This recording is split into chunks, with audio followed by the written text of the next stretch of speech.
The chamber of the High Conclave was vast, a cathedral of cold starlight and ancient stone, built into the hollowed heart of a dead moon. Around a curved obsidian table, the delegates of 100 species argued, their voices echoing off walls carved with the history of empires. But one seat, the largest, remained empty. It had for centuries. And tonight, it was the center of every eye in the galaxy. A slow, deliberate knock echoed through the hall. 3 times. Silence collapsed over the delegates. Even the automated scribes paused mid-transcription. Admiral Cora Vance of the Terran Remnant stood at the entrance, her dark cloak dusted with the ash of forgotten worlds. Sharp blue eyes scanned the room. She was tall, lean, carrying the air of someone who had nothing left to lose, and therefore, everything to prove. At her side hovered a small AI drone, spherical and scarred, whirring quietly as it recorded. The Chancellor of the Vereen Dominion, a willowy being of silver tendrils, rose first. Earth's emissary. It rasped, disbelief twisting its tone. But Earth is gone. Cora's voice sliced through the stillness. Not gone, she said. Silent. And now it speaks. A murmur rippled across the chamber. The Praetorian Guard tightened their grips on pulse rifles. Some of the elder races whispered in languages long dead. From her sleeve, Cora produced a crystalline shard. It pulsed with a faint, rhythmic beat, like a distant heartbeat. She laid it on the obsidian table. This is why Earth's seat stayed empty, she said. It was never a refusal. It was a warning. The shard flickered, projecting a ghostly image, a city of titanic ruins swallowed by forests, oceans reclaiming skyscrapers. Above it, black storms brewed, and a single, unmistakable silhouette floated against the blood-red sky, the lost emblem of Earth, a broken laurel wreath. The delegates recoiled. Some hissed, others blinked rapidly in their unique ways of processing horror. What is this? Demanded Overlord Vrax of the Zenth Collective, his voice trembling behind his exoskeletal mask. Cora's lips tightened. It's not aware, she said. It's a who. The shard changed, a transmission file. A voice, crackling with age and static, began to play. It was human. Male. Tired. Determined. This is Earth, speaking for the last time. We withdrew, not out of fear, but to protect you. If we ever fall silent, do not seek us. Do not awaken what sleeps here. If you value existence, you will leave this seat empty. The voice faded, leaving a hush heavy enough to crush stars. Chancellor Vereen's tendrils coiled in agitation. This is madness, it hissed. Ancient superstition. Earth was primitive, an evolutionary anomaly. Cora stepped closer, the hem of her cloak brushing the floor like a whisper of coming storms. You think humanity died weak, she said, voice low. You think Earth's silence means defeat. You have no idea what we became after the wars you left us to fight alone. A low rumble vibrated beneath their feet. Several delegates turned, alarmed. The moon's core itself seemed to shudder. The presider, an ancient, blind creature of crystalline form, finally stirred. Its voice was deep enough to shake marrow. If the Terran warning is true, it said, then we are all in peril. Cora nodded once. You don't understand, she said, her voice barely above a whisper. Earth isn't abandoned. It's guarding something. Or someone. A heavy pause. Earth didn't vanish, Cora continued. It sealed itself. Locked its doors. Not to keep the universe out, but to keep something in. The conclave erupted. Accusations? Denials? Fear. Through it all, Cora stood silent, watching them panic. In her heart, the truth burned like a brand. She had seen the remnants beneath Earth's clouds. Weapons so old their creators had forgotten their purpose, technologies that bent the rules of time and life. And she knew, if Earth's throne was ever reclaimed, the galaxy would not survive the second awakening of humanity. A voice snapped her back. Who authorized this revelation? Barked an envoy from the Trivane clusters. You bring fear to these halls without sanction. Cora turned her icy gaze toward him. I don't need your sanction, she said. I'm not here to negotiate. The drone whirred, projecting a second image, a fleet, ancient and monstrous, stirring from the cradle of Earth's orbit, black ships, silent as tombstones, slowly unfolding like the petals of some cosmic death flower. The message was clear. Earth had never been defenseless. It had simply been patient. The presider's crystalline hands clutched the edge of the obsidian table. Then what do you propose, Terran? Cora's smile was grim. We leave Earth's seat empty, she said. Or we all learn why it was left empty in the first place. Outside, in the dead moon's thin atmosphere, something shifted. A point of light, impossibly distant, flared to life, a soft, growing ember. Cora watched it through the vaulted windows, heart pounding once against her ribs. The last warning had been given. Now, it was up to the galaxy whether it wanted to listen. The presider's command echoed through the hollowed moon. Emergency session adjourned. All delegates are to remain under protective protocols. Panic buzzed through the chamber like an infection. The great species of the galaxy, so proud and unbending, now looked like frightened children. Cora Vance turned without waiting for permission and strode into the crimson-lit corridors beyond the hall. Her drone hummed close to her shoulder, its scanners alive. A shadow peeled from the wall ahead, Captain Lyrian Vaz of the Outer Reaches Security. Tall, broad, his uniform still bearing the burned scars of frontier wars. You just threw a torch into a powder room, he growled. I lit the only match we had left. Cora shot back without slowing. They fell into a hard march side by side. Emergency shutters clanged closed over the moon's ports. Alarms flashed crimson along the walls, casting deep shadows that twisted across Cora's face. Outside, beyond layers of stone and steel, the point of light was growing. And it wasn't alone anymore. Cora tapped her wrist plate. A hologram flickered to life, 36 inbound signals, cold and black, riding dark vectors through space.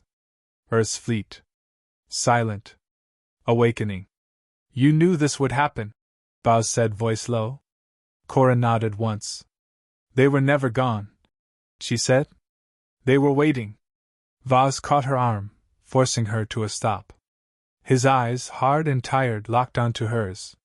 Waiting for what? For us, she said. For the galaxy to forget its fear. And they had. For centuries, the others had whispered that Earth's silence was weakness.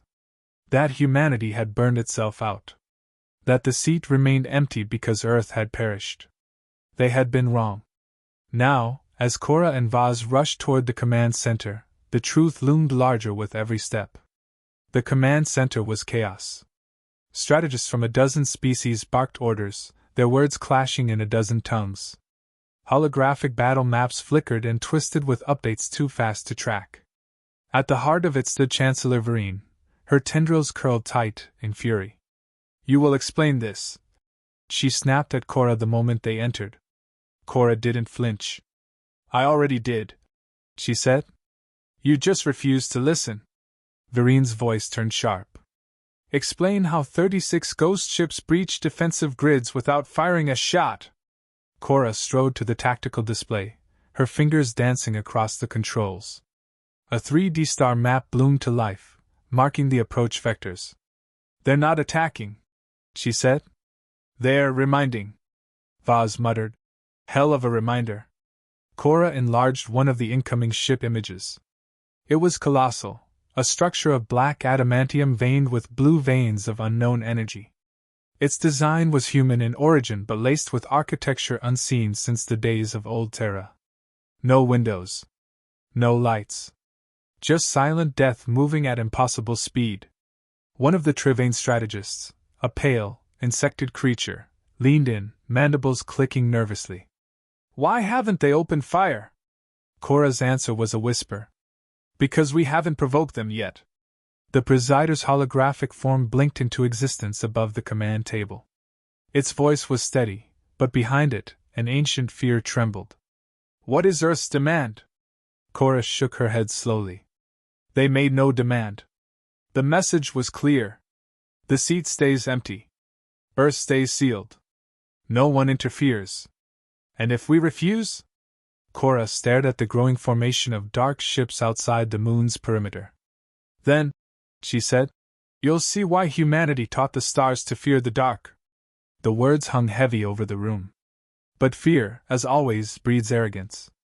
And arrogance was not in short supply. Vereen lashed out with a command. Deploy interceptors! Target the Terran ships! Disable if possible, destroy if necessary! Don't, Cora warned sharply. But the order had already left the room. Outside, in the blackness of space, silver streaks of defense drones fired from the moon's turrets, dozens, hundreds, racing toward the Terran fleet. Cora turned away, unable to watch. The battle screens flared to life. Tiny interceptors screamed toward the silent black ships, and then, one by one, winked out. No explosions. No flares. Just vanishing. The command center fell into a stunned, breathless silence. What happened? Vaz whispered. Cora's voice was stone. They never even fired. The drones were unmade. The presider's voice trembled. Impossible. Nothing can erase matter at that scale. Cora turned to face the delegates, the leaders, the fools. Earth could, she said. Earth did. A deep, resonant tremor rattled the moon. Somewhere below, ancient faults shifted. The defenses of the hollow moon, untouched for millennia, buckled under the strain of fear itself. From the far side of the room, a junior envoy, a young creature barely out of adolescence, staggered forward, eyes wide with terror. We must apologize, it cried. We must submit, Vereen hissed. Submit? To ghosts? To an extinct species?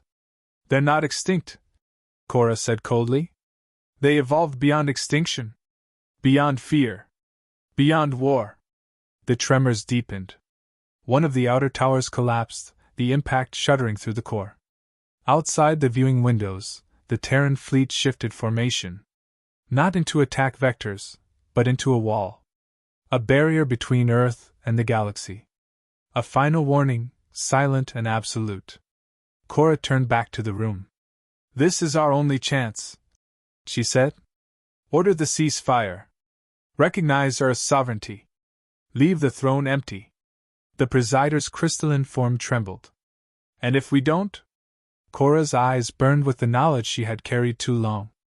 Then Earth will teach the galaxy what humanity really is. The alarms fell silent. Not by command. By something colder. The command center's lights dimmed as if a great hand pressed against the heart of the hollow moon. Across every console, screens flickered, symbols corrupted, data streams froze. Even the breathing of the delegates seemed to falter. Cora Vance felt it first, a deep vibration in her bones, like a tuning fork struck by the hand of something ancient. She exchanged a look with Vaz. No words. None were needed. The Terran fleet outside remained motionless. Silent. But it wasn't waiting. It was listening. The presider's hologram trembled, static breaking along its crystalline form. An intelligence, awakening. It rasped. Cora stepped forward, slow and deliberate. They've sent a message, she said. A new symbol flashed on the main screen, 3 interlocking rings, spinning against a black field. It wasn't just a warning. It was a countdown. 12 minutes. Chancellor Vereen's voice cracked the frozen air. This is an act of aggression. No, Cora replied, her voice barely above a whisper. This is Earth asking one last time. Panic took root. Some delegates fled the chamber. Others shouted over one another, demanding weapons, escape routes, explanations. Vaz grabbed Cora's shoulder. Tell me you have a plan. She stared at the spinning rings. I had hoped they wouldn't need one. The seconds bled away. The black ships shifted subtly, aligning not toward the conclave moon, but toward everything. Vereen slammed her hand onto a command console. Arm the core cannons! Destroy their lead ship! No! Cora shouted, lunging forward. It was too late. A hum of charged particles built beneath their feet. Massive plasma batteries, ancient and forbidden under the great armistice, roared to life. The first shot screamed from the moon, a beam of pure white fury, hotter than a sun's heart. It struck the Terran vessel squarely. For a heartbeat, it seemed victorious. Then the ship's hull, black as morning, absorbed the blast like water soaking into dry earth. The beam bent, not reflected, not blocked, but consumed, its energy vanishing without a ripple. The command center gasped as one. "No defense can," Vaz muttered. Cora closed her eyes. "You're not fighting machines," she said. "You're fighting the last dream of Earth." The countdown accelerated. 9 minutes. Across the fleet, the ships began to hum. Not a mechanical sound, a deep, organic resonance, like the heartbeat of a sleeping god stirring. The delegates turned to Cora, desperation raw on their faces. "What do they want?" screamed the envoy from the Trivane clusters. "Submission?" asked another. "Forgiveness?" another whispered. Cora shook her head. "Respect," she said. "Acknowledgement. That Earth was never yours to claim. That their silence was a mercy." The presider's flickering form leaned closer. "What must be done?" Cora's voice broke the last barrier of fear. "You will declare Earth sovereign. Eternal. Unchallenged." "And if we kneel?" the presider asked. "Then," she said, "the countdown stops." Vereen spat, tendrils writhing. "We are empires. We bow to no ghosts." She spun toward the weapons console. Before she could touch it, Vaz stepped into her path, pulse pistol raised. "No more mistakes," he said. Vereen froze, hate burning in her eyes. The room shifted again. From every speaker, from every data line, a voice filled the space, deep, layered, utterly human. "You were warned." The 3 rings collapsed into a single point. 6 minutes. The Terran ships unfolded in silent synchrony. Long-forgotten symbols burned along their hulls, ancient crests of Earth's lost nations, united in death. Cora turned to the presider. "Now. Or not at all." The crystalline entity hesitated, then, with infinite slowness, inclined its faceted head. The chamber's great beacon flared. An ancient code, unused since the dawn of galactic law, was transmitted. Earth recognized. Earth untouchable. Earth eternal. The transmission streaked into the void. The countdown froze. 3 minutes. Paused. The Terran ships held position. Silent. Watching. The relief that swept the room was fragile. Brittle. Vaz exhaled slowly, lowering his pistol. "We bought peace," he muttered. Cora shook her head. "Not peace," she said. "Permission." The delegates slumped in their seats, stunned. But Cora's eyes remained fixed on the stars beyond. Something stirred deeper in space, something far older than ships. An intelligence vast and broken. A memory of fire and grief and terrible beauty. Humanity had not died. It had changed. It had become something the galaxy could no longer understand, or defeat. Cora touched the crystalline shard still hanging at her belt. The last fragment of Earth's first message. She whispered to it. "Sleep, old giants. Sleep a little longer." Beyond the moon, the black ships slowly folded back into themselves, slipping into the folds of space like shadows returning to their graves. The warning had been delivered. For now. Vaz stood beside her, watching the Terran fleet disappear. "Will they come back?" he asked. Cora answered without looking away. "Only if we make them." The chamber doors opened behind them. Delegates stumbled out into the trembling corridors, their pride shattered, their future uncertain. Cora stayed where she was, staring into the void. Earth's seat would remain empty. Not out of absence, but out of choice. And the galaxy, if it wanted to survive, would remember why. The hollow moon drifted silently above the dead world below, its defenses crippled, its counsel broken. Yet the galaxy had survived, for now.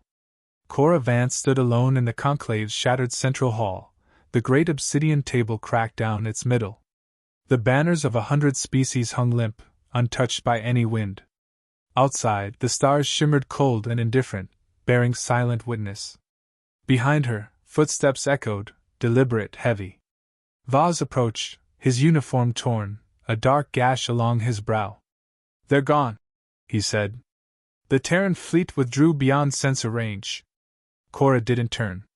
She kept her gaze fixed on Earth's empty seat, vast, untouched, and somehow heavier than anything else in the hall. "Did they ever really leave?" she murmured. Vaz leaned on the edge of the broken table, grimacing. "You think they'll watch us forever?" "They're not watching," Cora said. "They're remembering." A long silence stretched between them, thick with everything unsaid. The countdown had stopped, but the memory of it pulsed in their bones. A warning stitched into their DNA now, a constant reminder. "Some of the Council wants retaliation," Vaz said quietly. "An alliance. A build-up. A war." Cora closed her eyes briefly, feeling the weight of it all pressing against her ribs. "Retaliation against what?" she asked. "Against patience? Against mercy?" Vaz said nothing. There was no answer. Cora finally turned to him. Her face was tired, but her eyes were still sharp, still burning. "They don't understand," she said. "We weren't spared because we surrendered. We were spared because, for now, we're not worth the anger." Vaz nodded slowly, a grim acknowledgement. "And when we are?" he asked. Cora's mouth twisted into something that was not quite a smile. "Then we'll see the real face of humanity," she said. "Not the dreamers we imagine. Not the explorers we celebrate. But the survivors, the ones who buried gods in the soil and dared to keep breathing." Vaz looked toward the cracked banners, the shattered walls, the ruined pride of 1,000 empires. "Maybe it's better we forget them," he said. "Better to let the myth die." Cora shook her head. "Forgetting them is what woke them." Another silence. But this time, it was not hollow. It was heavy with choice. At the far side of the chamber, the shard Cora had laid on the table earlier began to flicker. A soft pulse, no countdown, no warning, just a heartbeat. Alive. Watching. She crossed the room, boots echoing against broken stone, and picked it up. It was warm against her palm. Familiar. Heavy with the weight of 1,000,000,000 dead hopes and a single, impossible future. "You're leaving," Vaz said, reading her like an open book. "I have to," she replied. "Where?" Cora glanced toward the great star windows. "Home." Vaz frowned. "Earth won't welcome you." Cora smiled faintly. "I'm not going to be welcomed. I'm going to remember." Behind her, the other survivors of the council gathered. Some were whispering of revenge. Some spoke of exile. Most simply stared at the seat, that cold, enormous void where humanity's legacy loomed larger than any fleet or any flag. She passed them without a word. At the docking bay, her battered corvette awaited. Black scorch marks scarred its hull, its engines coughed blue smoke with every ignition cycle. It was a relic, much like her. She paused at the base of the boarding ramp, breathing in the thin, sterile air one last time. Vaz caught up, tossing her a small chip. "Coordinates," he said. She caught it without looking. "What for?" "An old listening post," he said. "Near Seoul. Abandoned since the collapse. Might still be transmitting something." Cora tucked the chip into her jacket. "Thank you?" Vaz hesitated. His voice lowered. "Be careful," he said. "Whatever's still on Earth, it didn't spare us because of pity." Cora nodded. She understood. Earth hadn't spared them because of kindness. It had spared them because somewhere, deep in the marrow of its broken world, humanity still remembered what it was to love something enough to destroy for it. The corvette's engines roared to life. The docking clamps disengaged with a final, reluctant groan. As she lifted off, Cora looked back once, not at the council, not at the banners, not at the crumbling halls of politics. She looked at the empty throne. And in it, she didn't see absence. She saw warning. She saw memory. She saw a future that could still be rewritten, but only if the galaxy was wise enough to leave the past buried. The corvette broke free of the moon's orbit, slipping into the black between stars. Below, the hollow moon spun silently, one seat forever empty, one voice forever unanswered. And across the endless dark, somewhere in the ruins of Earth, ancient machines turned once more, sensing the faintest tremor of hope or of hunger. The stars blinked. The void listened. And Earth, silent, waiting, dreamed in the dark.